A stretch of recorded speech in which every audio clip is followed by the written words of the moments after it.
अस्सलाम वालेकुम students, welcome back. हमने पीडियाट्रिक डेंटिस्ट्री में diagnosis and prevention of carries start किया हुआ था। डायग्नोसिस ऑफ कैरीज हम पढ़ चुके थे। आज हम पढ़ते हैं प्रिवेंशन ऑफ कैरीज। जब हमने उनको डायग्नोस कर लिया है तो अब हम उसकी प्रिवेंशन कैसे करेंगे, कौन से स्टेप्स और कौन सी मेजर्स हम अप्लाई करेंगे ताकि हम कैरीज को प्रिवेंट कर सकें। So we have the four practical pillars to prevent the dental caries. The first one is the plaque control and tooth brushing. हमें plaque control करना चाहिए, साथ में tooth brushing करनी चाहिए। Second one is the diet. हमें अपना diet भी proper रखना चाहिए। ऐसा नहीं होना चाहिए कि जिसकी वजह से हमारे पास कैरी ज़्यादा आ सके। Third one is the fluoride. हमारे पास फ्लोराइड इनटेक होना चाहिए ताकि वो हमारे पास डेंटल कैरीज को प्रिवेंट कर सके। And the fourth one is the fissure sealing. हमारे पास फिशर सीलेंट्स होने चाहिए। So the main reason for this is to control the etiological agents plaque and the fermentable carbohydrates. हमें plaque को control करना है, साथ में tooth brushing करनी है और अपनी diet में जो fermentable carbohydrates हैं उनको भी control करना है। And the value of the fluoride is that it can be delivered in a variety of ways में, यानी हमारे पास different ways के through body में fluoride जो है वो intake उसकी होनी चाहिए। And the fourth one is the fissure sealants which come close to this but they are expensive to apply and they only prevent caries of the pits and fissures. Name show कर रहा है कि fissure sealants हमारे पास pits and fissures की caries को prevent करेगी, यानी जस्ट हमारे पास टूथ की पिट्स एंड फिशर सरफेसेस को कवर करेगी। ठीक है, so these are the four practical pillars जिनको हमें अप्लाई करना चाहिए अपनी कैरीज को प्रिवेंट करने के लिए। ठीक है, लॉक को कंट्रोल करेंगे, साथ में टूथ ब्रशिंग करेंगे, डाइट अच्छी होनी चाहिए, फ्लोराइड इनटेक होना चाहिए और अगर हो सके तो पिट्स और फिशर्स को भी सील कर देना चाहिए। फिर हमने अपने पेशेंट्स को हाई कैरीज रिस्क और लो कैरीज रिस्क में डिवाइड किया हुआ है कि कौन से ऐसे पेशेंट्स हैं जिनको हाई कैरीज रिस्क है कि उनमें कैरीज ज़्यादा आने के चांसेस हैं और वो कौन से ऐसे पेशेंट्स हैं जिनमें कैरीज की चांसेस जो है वो बहुत कम है। ऐसी कौन से पॉइंट्स हैं जिनके थ्रू हम इनको डिफरेंशिएट कर सकते हैं। तो the high carries risk group में हमारे पास कंटेन है वो पेशेंट्स जिनको अर्ली चाइल्डहुड कैरीज हो जाती हैं, ये जैसे उनके प्राइमरी टीथ एरप्ट हो जाते हैं उस पर उनको डायरेक्टली कैरीज हो जाती हैं। सेकेंड वन हमारे पास वो पेशेंट्स हैं जो कि हैंडीकैप्ड है, मेडिकली और फिजिकली हैंडीकैप्ड हैं जिसकी वजह से वो टूथब्रश नहीं कर सकते या केयर नहीं कर सकते, तो उन पेशेंट में भी हमारे पास हाई कैरीज की चांसेस हैं। So they are at risk. Third one हमारे पास सोशली डिप्राइव्ड पीपल्स हैं और वो पीपल्स जो कि हमारे पास लो सोशियो इकोनॉमिक ग्रुप्स के हैं जो कि हमारे पास अफोर्ड नहीं कर सकते। ठीक है, तो उन पेशेंट्स को भी और या वो लोग जो हैं या इस ग्रुप की पीपल जो हैं इनमें भी हाई चांसेस हैं कैरीज की रिस्क की। सेकेंड वन ग्रुप में हमारे पास जो लो कैरीज रिस्क के हैं, यानी हमारे पास वो पेशेंट्स या वो ग्रुप ऑफ द पीपल हैं जिनमें कैरीज के चांसेस बहुत कम है, they are low at risk. So the children are those who are caries free, जिनमें कैरीज फ्री हो, यानी अर्ली चाइल्डहुड कैरीज भी उनकी ना हो, they have a well controlled caries हो उनकी, they have a good oral and dietary habits, उनकी अपनी ओरल और डाइटरी हैबिट्स अच्छी थी। ठीक है, उनकी डाइट भी अच्छी है और उनकी ओरल हैबिट्स ओरली हाइजीन का भी काफ़ी ख्याल रखते हैं। They are highly motivated and attend their dental appointments regularly. ठीक है, तो इस ग्रुप की जो पीपल है वो हमारे पास कैरीज की चांसेस में लो एट रिस्क है। ठीक है, इनको कैरीज नहीं हो सकती। फिर हमने अपनी कैरीज से प्रिवेंट करने के लिए हमने इन प्रिवेंटिव मेजर्स को 5 ग्रुप्स में डाला है, जिनमें से हम एक एक ग्रुप को थोड़ा डिटेल से पढ़ेंगे कि किस तरह इस ग्रुप से हम कैरीज की चांसेस को प्रिवेंट कर सकते हैं या कम कर सकते हैं। तो इनमें हमारे पास जो प्रिवेंटिव मेजर्स में फर्स्ट वन प्रिवेंटिव मेजर ये है कि प्लॉक कंट्रोल करना चाहिए, साथ में रेगुलर टूथ ब्रशिंग करनी चाहिए। The tooth brushing should be with the fluoride toothpaste use करना चाहिए। Second one is the sensible dietary advice. ठीक है, सही, यानी आपकी डाइट अच्छी होनी चाहिए। Third one is the use of the fluorides, fluoride की यूजेज होनी चाहिए। Fourth one is the fissure sealant होनी चाहिए and the fifth one is the regular dental checkups with the appropriate radiograph. ठीक है, ताकि साथ में पता भी चल सके कि कैरीज है या नहीं है। तो अगर अर्ली डिटेक्शन होगी कैरीज की तो आप अपने टूथ सरफेस को जो है वो ज़्यादा कंजर्व और प्रिजर्व रख सकेंगे, लेकिन अगर आप उसकी चेकअप अर्ली नहीं करेंगे और हमारे पास कैरीज जो है वो पल्प तक और डेंटिन तक पहुंचेगा और कैविटी फॉर्मेशन होगी, तो हमारा काफी टूथ जो है वो डैमेज हो जाएगा। तो अपने टूथ स्ट्रक्चर को, अपने टूथ को प्रिजर्व रखने के लिए हमने इन प्रिवेंटिव मेजर्स के ऊपर जो है उनको फॉलो भी करना है, ठीक है। So all of these measures need to be coordinated and it should be supervised by the dental team आपके पास है। Reinforced with a good patient and parental motivation भी साथ में involved है। फर्स्ट वन के बारे में हम पढ़ते हैं, which one is the preventive measure of plaque control and tooth brushing है। तो प्लाक कंट्रोल और टूथ ब्रशिंग ये दोनों इंटरकनेक्टेड इसलिए हैं कि जब आपके माउथ में प्लाक बनेगा तो अगर आप साथ में टूथ ब्रशिंग कर रहे हैं तो प्लाक जो है वो कंट्रोल होता रहेगा, ठीक है। सो एडवाइस रेगुलर टूथ ब्रशिंग हमारे पास एडवाइस की गई है with appropriate concentration of fluoride toothpaste के साथ, ठीक है। जस्ट टूथ ब्रश नहीं, हमें उसके साथ एक फ्लोराइड का टूथपेस्ट ही अच्छा सा यूज करना चाहिए। Tooth brushing should become a routine में आना चाहिए, ठीक है, और एटलीस्ट 2 टाइम्स अ डे हमारे पास पर डे जो है वो 2 टाइम्स तो जरूर होना चाहिए। We have the numeric types of tooth brushing हमारे पास अवेलेबल है। कुछ मैनुअल टूथ ब्रशेज हैं, कुछ हमारे पास इलेक्ट्रिक टूथ ब्रशेज हैं। हमारे पास डिफरेंट टाइप्स ऑफ टूथपेस्ट भी अवेलेबल हैं। Many brushes and paste have a cartoon characters हैं जो कि हमारे पास गुड मोटिवेटर्स है फॉर मैनी चिल्ड्रन के लिए। यानी अगर हम पीडियाट्रिक डेंटिस्ट्री पढ़ रहे हैं और हमने बेबीज को, पेट्स को जो है मोटिवेट करना है towards the tooth brushing, towards the plaque control, तो हमने उनके लिए ऐसे मार्केट में जो है ऐसे टूथ ब्रशेज अवेलेबल हैं जिनके ऊपर कार्टूनिक कैरेक्टर्स हैं ताकि बेबीज जो है वो मोटिवेट हो सके और टूथ ब्रशिंग करें। जो हमारे पास मैनुअल और इलेक्ट्रिक टूथ ब्रशेज भी अवेलेबल है, तो जो मैनुअल है they are preferably with a small head के साथ प्रेफर किए गए हैं, ठीक है। स्मॉल हेड इसलिए ताकि वो आपके माउथ में टीथ की और डिस्टल एरियाज की तरफ जो है वो पहुंच सके। इलेक्ट्रिक ब्रशेज जो है they are also equally effective है प्लॉक रिमूवल के लिए। However, the cost of the brushes and the paste can be prohibitive for some low socio-economic groups। जैसा कि हमने स्टार्ट में बात की थी हाई कैरी रिस्क वाले पीपल, जिसमें हमारे पास लो सोशियो इकोनॉमिक ग्रुप की पीपल हैं जो कि अफोर्ड नहीं कर सकते, तो हमारे पास यही ब्रशेज और यही पेस्ट जो है ये हमारे पास डिफरेंट कॉस्ट में अवेलेबल है। मीन्स कि हाई प्राइजेज में भी हैं और लो प्राइजेज में भी हैं। लेकिन बात यह है कि कुछ जो सोशियो इकोनॉमिक ग्रुप्स हैं वो उनकी असल में टूथब्रश की प्रायोरिटी है ही नहीं, यानी उन्होंने टूथब्रश को जो है वो एक लो प्रायोरिटी में रखा हुआ है, तो वो उसको खरीदते ही नहीं है। तो इसके लिए हमें चाहिए कि हम कम्युनिटी और स्कूल बेस्ड जो है वो प्रोग्राम्स करें, ठीक है, ताकि they are needed to ensure provision of the oral health measures जो है हम उनकी प्रोविजन कर सके, ओरल हेल्थ मेजर्स के बारे में बता सके। जो हमारे पास यंग चिल्ड्रंस हैं under the 5 years they need help with the toothbrushing, ठीक है। उनको जो है हेल्प की जरूरत है कि उनको टूथब्रश किस तरह करना चाहिए, टूथब्रशिंग किस तरह करनी है। जो हमारे पास फ्लोराइड टूथपेस्ट है, so only a small smear of the fluoride toothpaste should be use up to 6 years of the age के लिए जो है टूथपेस्ट जो है वो बहुत कम यूज करना चाहिए, बिल्कुल स्मॉल पी साइज इतना जितना हो, ठीक है। और एक मैसेज है जो हम पेशेंट्स को दें कि brush your teeth first thing in the morning and last thing at the night. जैसे ही आप सुबह उठें तो सबसे पहले ब्रशिंग करें और जैसे ही आप सोएं तो सबसे आखिर काम जो आपका हो वो आपका टूथब्रशिंग हो, ठीक है। साथ में हम ये एडवाइस भी देते रहेंगे।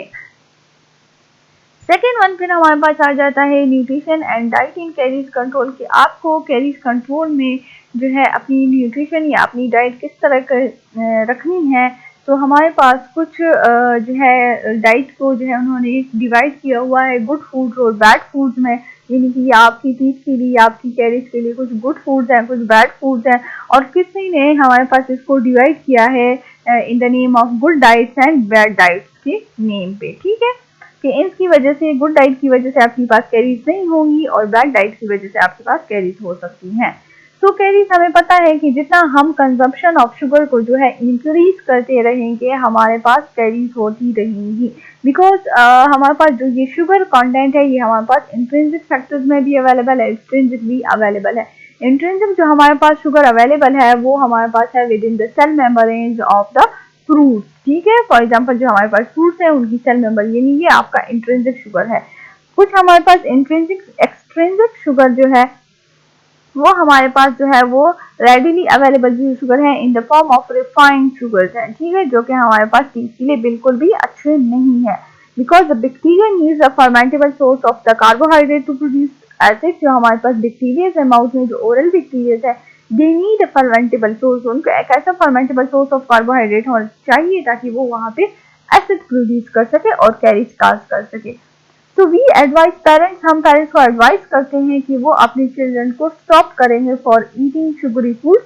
जो हमारे पास स्वीट्स वगैरह है, जो काफ़ी ज़्यादा शुगरी फूड्स हैं, इनसे प्रिवेंट करें और स्टॉप करें अपने चिल्ड्रन को। और हम एक बेसिक एडवाइस देते हैं विच is the two reduce the frequency and the amount of the intake of fermentable carbohydrate. जो हमारे पास फर्मेंटेबल कार्बोहाइड्रेट्स है, इनकी इनटेक जो है in the amount and in the frequency should be reduce करें, ठीक है, ताकि आपके पास कैरी जो है वो कंट्रोल हो सके।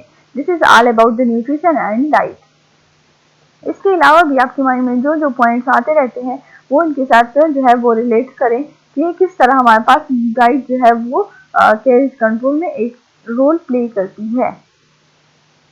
The third one is the fluoride and carries control. तो फ्लोराइड एंड कैरीज कंट्रोल के बारे में हमारे पास इस तरह है, वी ऑल नो डेट कि फ्लोराइड जो है वो हमारे पास कैरीज से हमें प्रिवेंट करता है। सो यहाँ पे हमारे पास पूरा मैकेनिज्म है। स्टार्ट करते हैं हम थोड़ा बेसिक से कि जो हमारे पास टूथ टिश्यूज हैं, ठीक है, जो कि इनेमल डेंटिन है।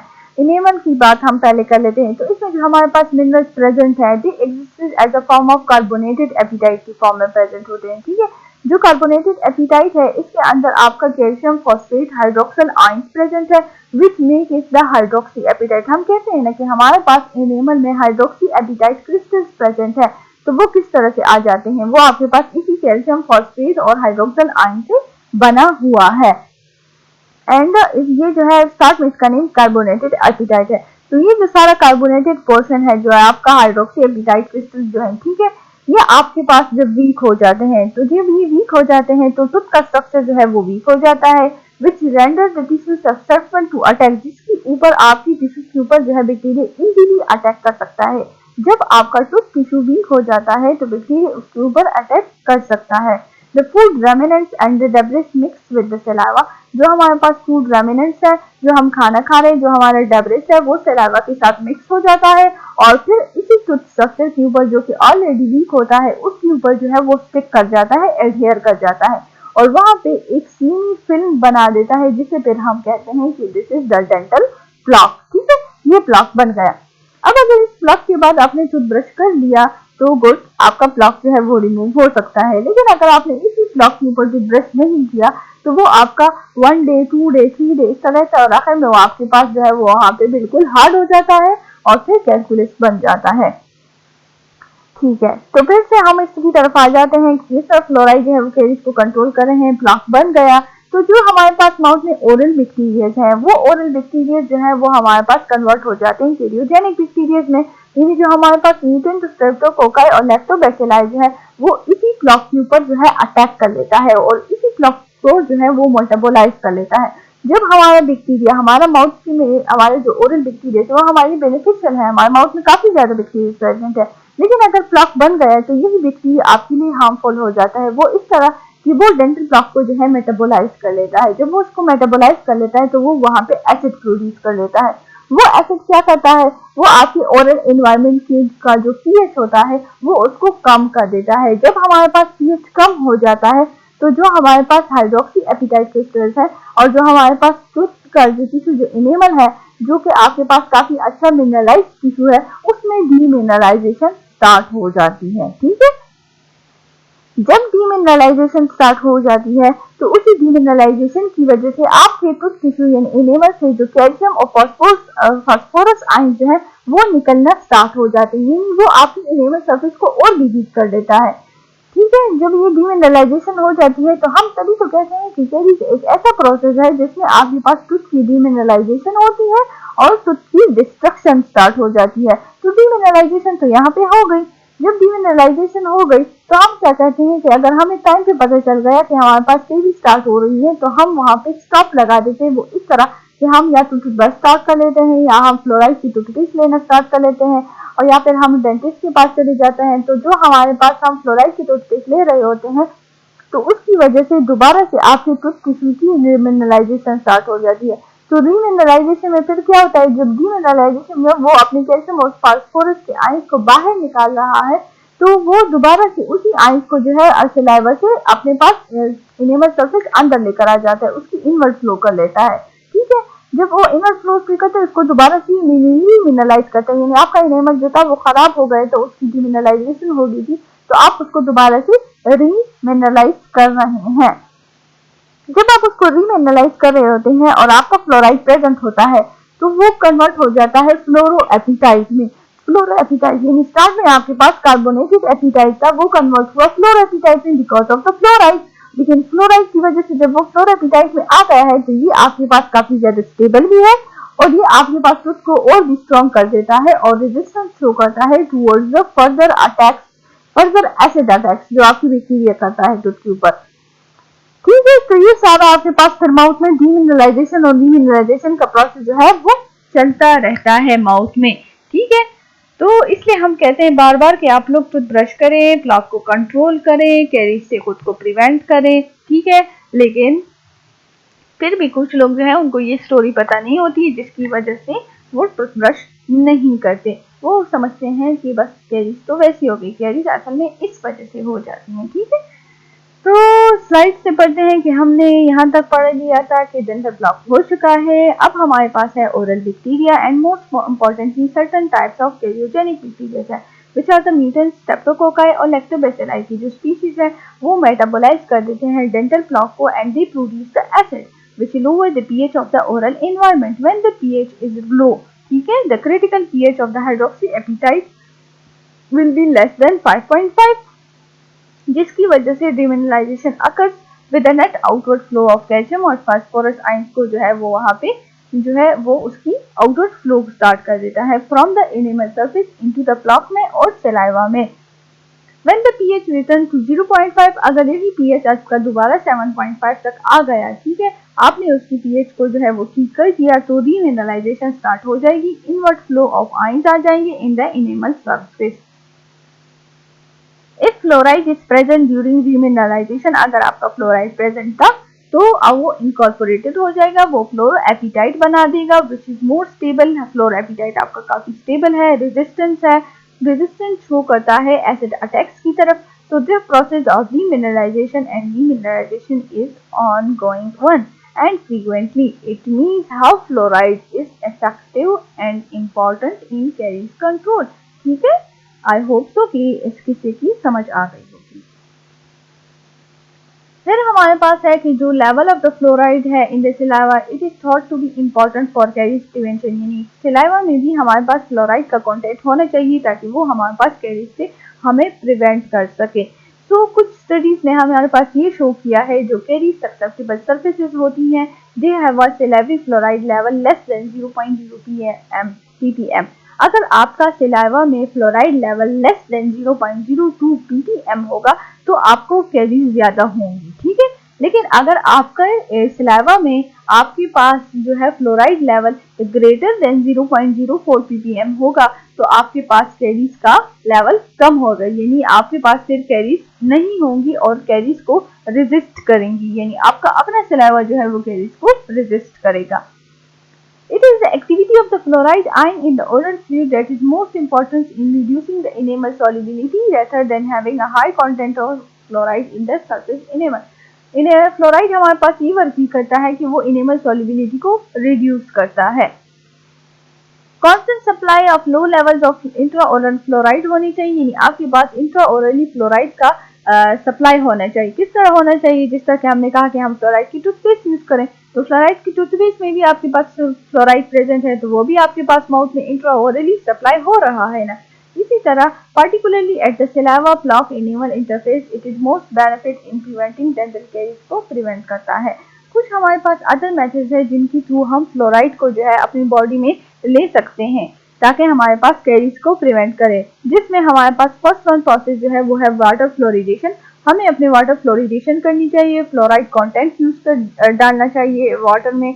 तो फ्लोरिडेटेड वाटर जो है उसमें आपका वो फ्लोराइड जो है वो 1.0 ppm होना चाहिए। सेकेंड वन मेथड ये है कि आप फ्लोराइड सप्लीमेंट्स भी ले सकती हैं which are available in the form of the tablets and drops form में अवेलेबल है। थर्ड वन हमारे पास है फ्लोराइड टूथपेस्ट, हम फ्लोराइड टूथपेस्ट भी ले सकते हैं जो कि हमारे पास चिल्ड्रन के लिए जो फॉर्मुलेट किए हुए हैं उसमें हमारे पास 1250 ppm तक फ्लोराइड प्रेजेंट है। वो इसलिए प्रेजेंट है ताकि हमारे पास फ्लोराइड इंजेक्शन भी ना हो बेबीज के बॉडी में और वहाँ पे उसकी कैरीज को भी कंट्रोल कर सकें, तो उनके लिए इतना लिमिट किया गया है। ये जस्ट चिल्ड्रन के लिए है, ठीक है। यहाँ पे मैंने परमानेंट के लिए या एडल्ट के लिए नहीं डाला, आप लोग सर्च करके मुझे बताएंगे। फ्लोराइड जेल्स है हमारे पास। फ्लोराइड जेल्स हमारे पास ये है वो अवेलेबल है in the form sorry it is applied in the trees और बाय ब्रशेस। हमारे पास 26% कैरीज को रिड्यूस करते हैं फ्लोराइड जेल्स, ठीक है। इसमें हमारे पास फ्लोराइड जो है वो काफ़ी ज़्यादा हाई कंटेंट में है, यानी 1.23% तक प्रेजेंट है, which is 12300 ppm। For professional use के लिए है, अगर आप home use fluoride gel use करना चाहते हैं घरों में तो वो फिर हमारे पास 1000 ppm रिकमेंडेड है, लेकिन प्रोफेशनल यूज़ के लिए जो है वो 12,300 ppm है। कुछ हमारे पास फ्लोराइड माउथ रिंसेस भी अवेलेबल हैं जो कि in form of mouth washes हैं, तो उनमें भी हमारे पास फ्लोराइड प्रेजेंट होता है। अगर आप डेली रिंसेस कर रहे हैं या डेली माउथ वॉशेस यूज कर रहे हैं और उसमें फ्लोराइड फिर आपका 0.05% प्रेजेंट होगा, यानी 225 ppm होगा। अगर आप उसको वीकली बेसिस पे यूज कर रहे हैं तो फिर उसमें फ्लोराइड आपका 900 ppm होगा, यानी 0.20% आपका होगा ऑफ द सोडियम फ्लोराइड के नेम पे होगा, ठीक है। उसमें हाँ, जो लोग माउथ रिंसेस यूज कर रहे हैं तो वो अपने उस माउथ रिंस पे चेक कर सकते हैं कि उसमें उनका फ्लोराइड है कि नहीं है और कौन सा फ्लोराइड कंटेंट है। कुछ हमारे पास वार्निशेस भी हैं जो कि हमारे पास ये भी काफ़ी ज़्यादा यूज़ होते हैं, डेंटिस्ट इसको यूज़ करते हैं, ठीक है। केस की प्रिवेंशन के लिए फ्लोराइड के एप्लीकेशन के तौर पे यूज़ करते हैं। तो जो कि हमारे पास मेन वार्निश जो है जो काफ़ी ज़्यादा यूज़ होता है विद द नेम ऑफ ड्यूरोफैट। ड्यूरोफैट जो है वो 5% बाय वेट है, उसमें फ्लोराइड जो है उस पर आपका 22,600 ppm फ्लोराइड जो है वो प्रेजेंट है, जो कि मेन फ्लोराइड वार्निश है ड्यूरोफैट, ठीक है। ये ना भूलें। This has a very high fluoride concentration, इसमें हमारे पास सबसे ज़्यादा फ्लोराइड की कंसंट्रेशन प्रेजेंट है। फिर हमारे पास आ जाती है फिशर सीलेंट्स। तो फिशर सीलेंट्स हमारे पास फिशर एरियाज के लिए होंगी, पिट्स और फिशर्स के लिए होंगी, ओक्लूजल सर्फेसेस के लिए होंगी, जो हमारे पास पोस्टीरियर टीथ है उनके लिए होंगी, जहाँ पे हमारे पास कैरीज ज़्यादा आने के चांसेस हैं, यानी वो एक सर्फेसेस इस तरह अवेलेबल है कि कैरीज ज़्यादातर वहाँ पे हो जाती हैं, इसलिए हमें उन सर्फेसेस को ही सील करना चाहिए, यानी अर्ली सील कर देना चाहिए ताकि कैरीज ना हो। So the material which apply to seal the pits and fissure, ठीक है, उन मटेरियल्स को हम फिशर सीलेंट्स कहते हैं। टेक्निक है इनके लिए हमारे पास ताकि हम सीलेंट्स को जब प्लेस करें तो वो काफ़ी सिंपल टेक्निक्स भी हैं, लेकिन ये टेक्निक सेंसिटिव है, यानी यहाँ पे आपके पास मॉइस्चर या वाटर या सलाइवा का कंटिमिनेशन नहीं होना चाहिए। इफ सलाइवरी कंटिमिनेशन अकर लिटिल और हाफ तो it can affect the bond, ये हमारे पास सीलेंट्स के बॉन्ड पे इफेक्ट कर देती है और इसकी रिटेंशन को इफेक्ट कर देती है। सेवरल सीलेंट मटेरियल्स हमारे पास अवेलेबल है, but the most effective is the बिस गामा रेजन, जो है ये हमारे पास ज़्यादातर यूज होता है और मोस्ट इफेक्टिव भी है।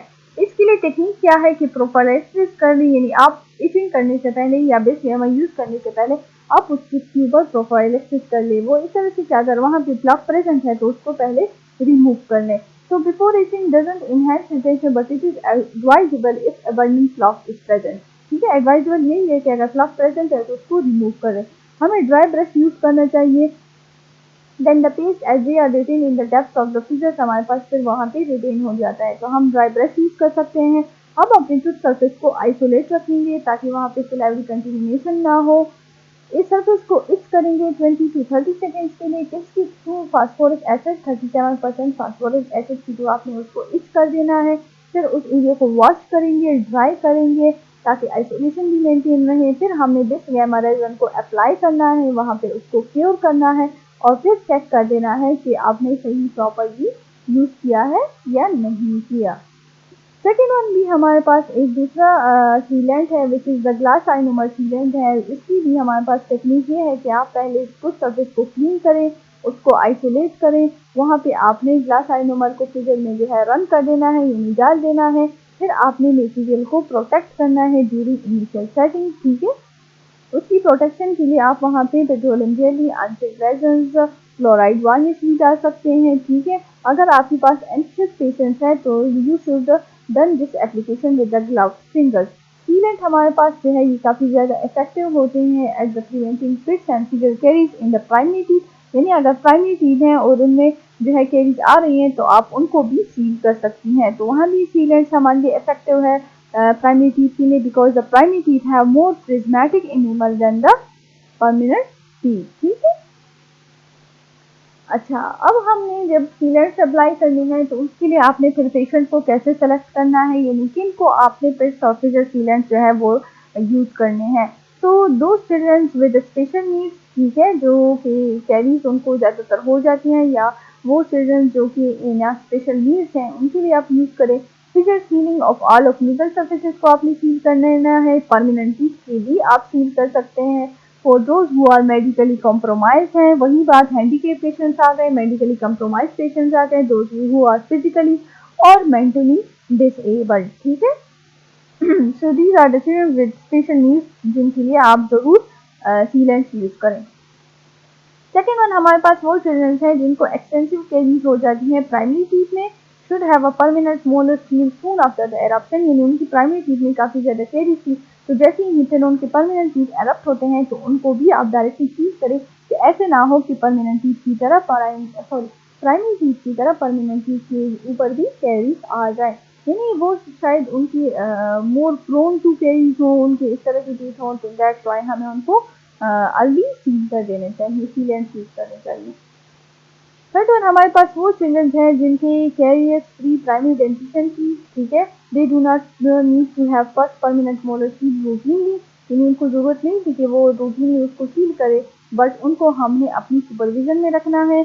तो रहता these teeth should be reviewed at regular intervals, आप उनको रेगुलर इंटरवल्स पे रिव्यू करें, बार बार चेक करें उनको अपॉइंटमेंट्स में, ताकि देखें कि अगर उनके फिर कैरीज आ जाते हैं तो फिर आप उनको सील कर लें। फिर हमारे पास है कि हमने कौन से टूथ को सेलेक्ट करना है सीलेंट्स के लिए। तो टूथ की सिलेक्शन में हमारे पास फर्स्ट वन जो है वो फिशर सीलेंट्स है। They have the greatest benefit on the occlusal surfaces of the permanent molar teeth. हमारे पास फिशर सीलेंट्स जो है वो ज़्यादातर हम ऑक्लूजल सर्फेसेस पे यूज़ करते हैं परमानेंट मोलर से, लेकिन कुछ हमारे पास जो अदर सर्फेसेस हैं उनको भी हमने निगलेक्ट नहीं करना।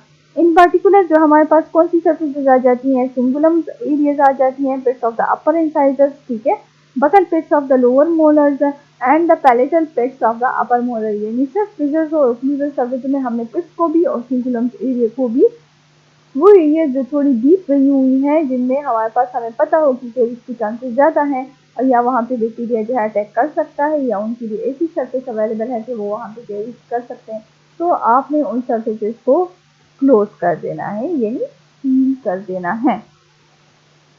सीलेंट जो है हम नॉर्मली भी अप्लाई करते हैं as a selected tooth has erupted sufficiently to permit moisture. हमारे पास जो एरप्टेड टीथ होती हैं उनको हम एज सून एज जो है वो सील कर लें, ठीक है, ताकि वहाँ पे कैरीज ना हो और मॉइस्चर कंट्रोल भी हो जाता है। फिर हमारे पास any child with occlusal caries in one first permanent molar, अगर एक चिल्ड्रन को जो है एक मोलर पे कैरीज आ गई हैं तो आप उसकी फिर दूसरे मोलर्स को भी सील कर दें।